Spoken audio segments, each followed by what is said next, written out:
Good morning, student. Welcome to you in your political science class.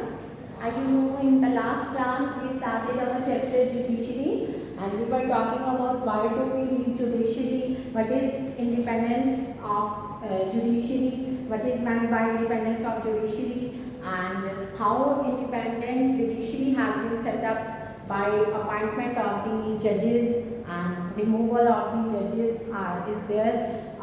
तो आज वाला हमारा जो क्लास है, in this class we are going to start our next chapter, next part of the chapter, that is the jurisdiction of the Supreme Court. देखिए, yesterday in the last class I told you about the different areas or structure of our judiciary, in which the Supreme Court is the highest one, and below the Supreme Court there is the High Court, and after High Court there is the District Court and Subordinate Court.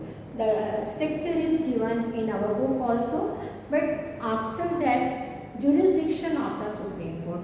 Jurisdiction का मतलब क्या होता है? That is the अधिकार क्षेत्र, जिसको हम कहेंगे। अधिकार क्षेत्र मतलब कि जो सुप्रीम कोर्ट है वो क्या कर सकती है, उसका क्या एरिया है। तो jurisdiction of the Supreme Court can be divided into 5 parts. सबसे पहले है original jurisdiction, second है appellate jurisdiction, third है advisory jurisdiction, fourth है writ and fifth है court of record। ठीक है, तो ओरिजिनल जुरिस्डिक्शन क्या होती है? ओरिजिनल जुरिस्डिक्शन का मतलब होता है the cases which first of all started in the supreme court, which can not be started in any of the lower court. जैसे कि इसके नाम से क्लियर है ओरिजिनल, हम कहते हैं ना कि फला चीज़ जो है, कोई भी चीज़ जो है वो ओरिजिनल है, वो कोई डुप्लीकेट नहीं है। इसी तरह से जो सुप्रीम कोर्ट है उसकी ओरिजिनल जुरिस्डिक्शन का मतलब है कि वो केसेस जो सबसे पहले सुप्रीम कोर्ट में ही शुरू हो सकते हैं और किसी लोअर कोर्ट में उनको शुरू नहीं किया जा सकता। और ये केसेस क्या कौन से होते हैं? Suppose there is dispute between 2 states. अगर 2 स्टेट्स को लेकर हम बात करें कि 2 स्टेट्स के बीच में कोई वाटर डिस्प्यूट्स है एंड टेरिटरी डिस्प्यूट्स है, जैसे कि फॉर एग्जांपल पंजाब हरियाणा, वहाँ उस पर काफ़ी देर तक चंडीगढ़ को लेकर दोनों में डिस्प्यूट रहा कि Chandigarh is their capital.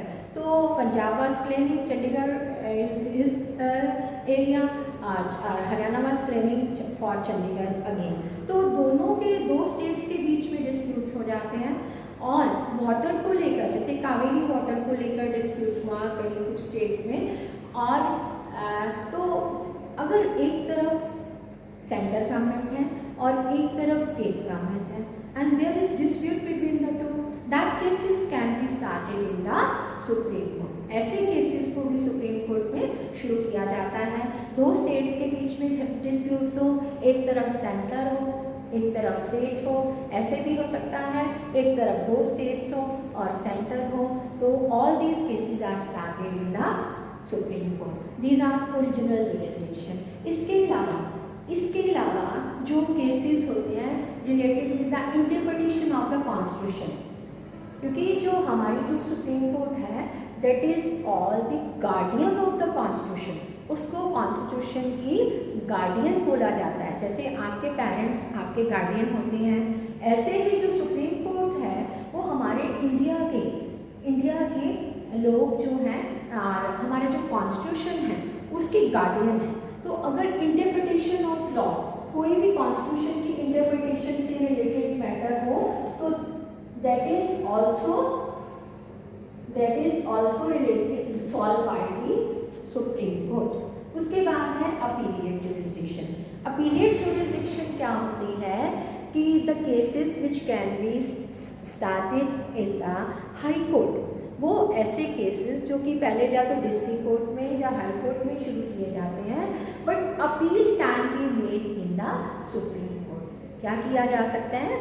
Appeal जो है वो सुप्रीम कोर्ट में किया जा सकता है against the decision of the high court.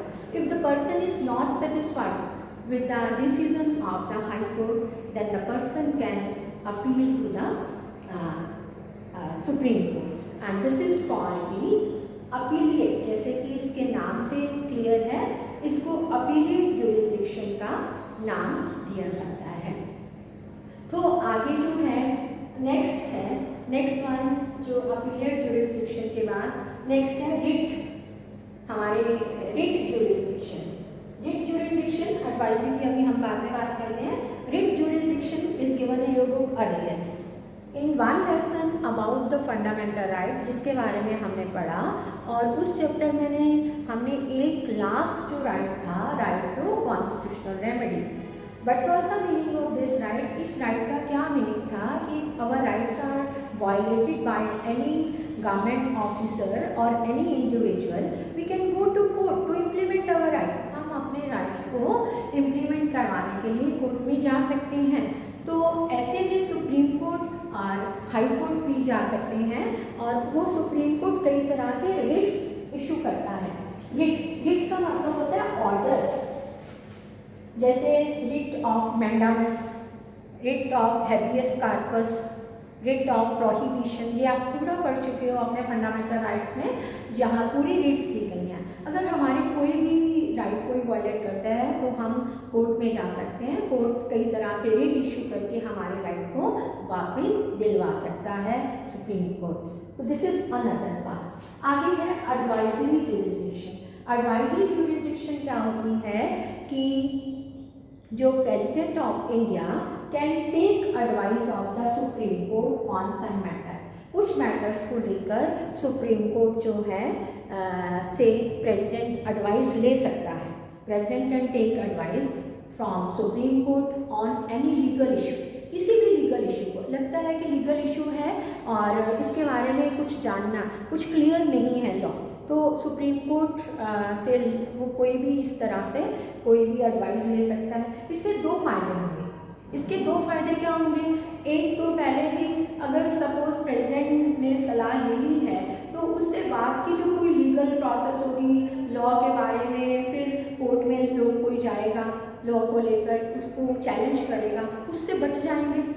ठीक है, और उससे साथ साथ जो है, और इससे साथ कि प्रेसिडेंट जो है वो president is not bound to accept the advice of the court. President जो है वो बाउंड नहीं है कि इसकी एडवाइस को माने, और वो मान भी सकता है, नहीं भी मान सकता, और सुप्रीम कोर्ट भी बाउंड नहीं है कि वो हर बात पे प्रेसिडेंट को जो पूछा गया उसकी एडवाइस दे। Supreme court is not bound to give advice, in the same way president is not bound to accept this advice.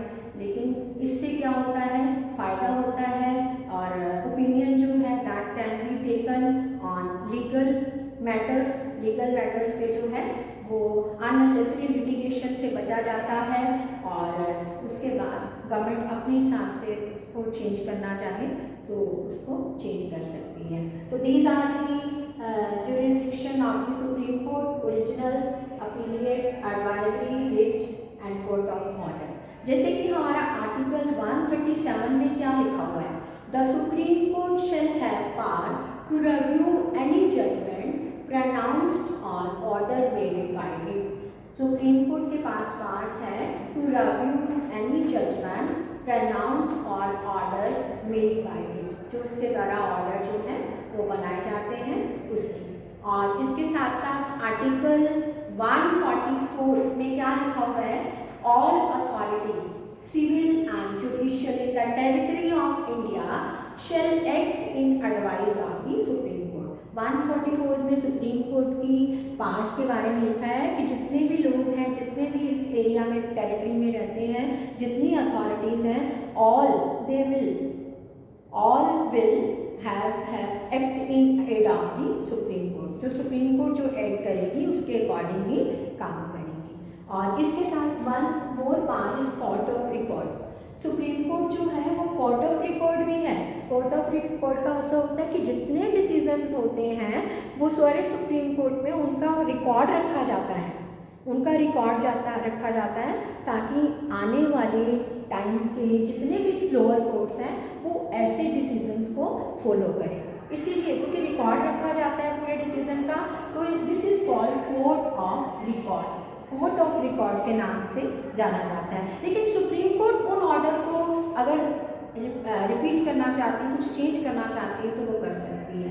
तो इसके साथ ही एक और पार्ट है हमारा इस बुक में, that is judicial activism. Judicial activism जो है वो क्या होती है, इसको दो तरीकों से हम अप्लाई कर सकते हैं।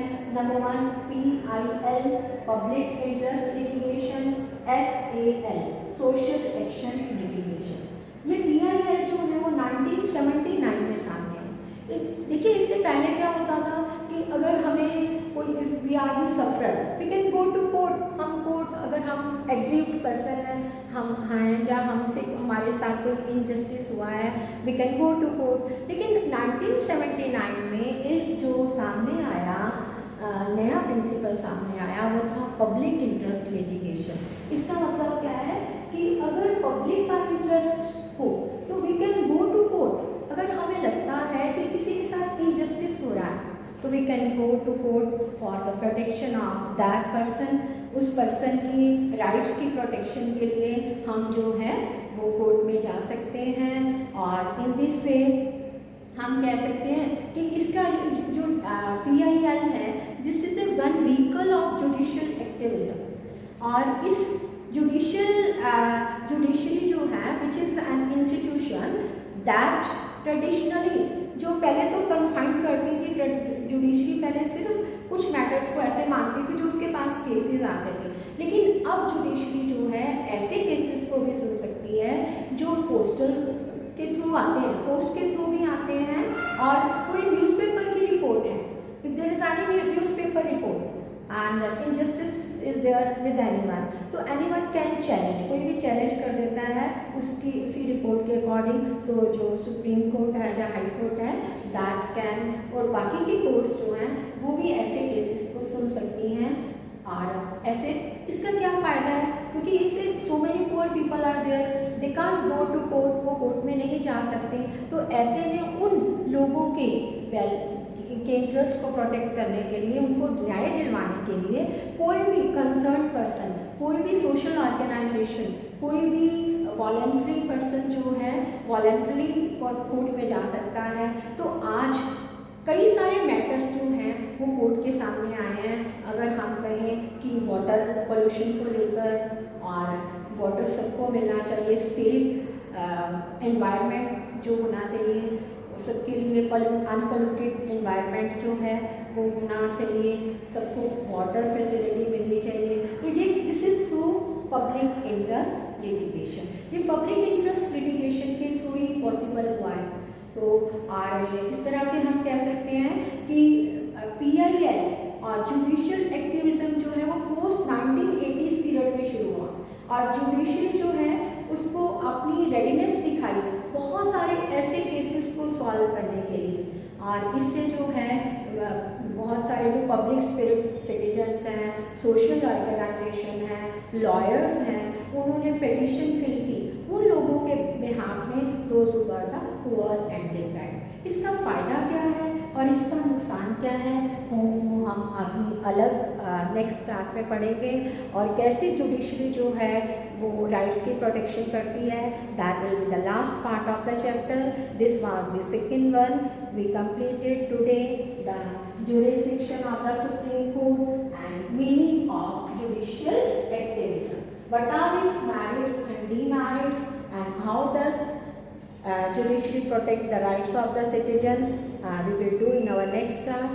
All of you are supposed to read the chapter, complete the assignment, learn side by side all the chapters, send the assignment. Those who did not complete it, they will send it. Thank you all.